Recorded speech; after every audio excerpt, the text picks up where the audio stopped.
世界中の災害復興を祈願し打ち上げる超ワールドワイドビッグスクリーン復興祈願花火フェニックス8。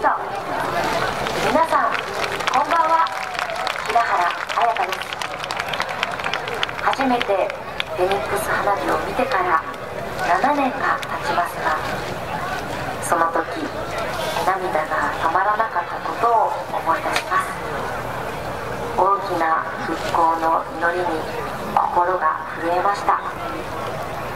今年の長岡大花火大会のテーマは、今こそ届けよう感謝と勇気。私も東日本大震災の後、東北各地にお邪魔して歌を歌わせていただきました。東北の人たちは辛いながらも一生懸命頑張っていらっしゃいました。私もこれからもしっかりと歌で少しでもお役に立ちたいなと心から強く思いました。大震災から復興した長岡だからこそ勇気を伝えられるんだろうなって思います。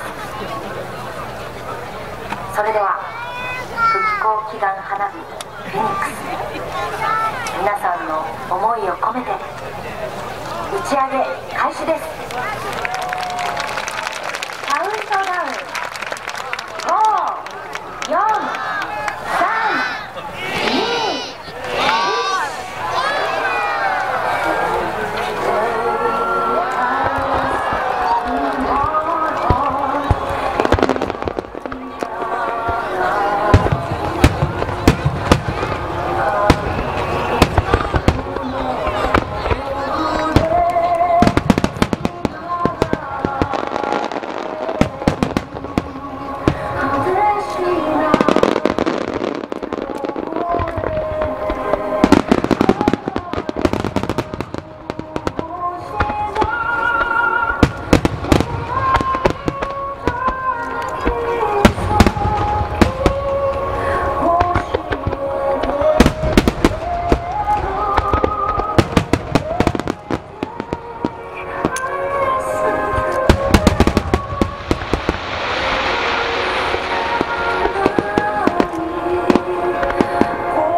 に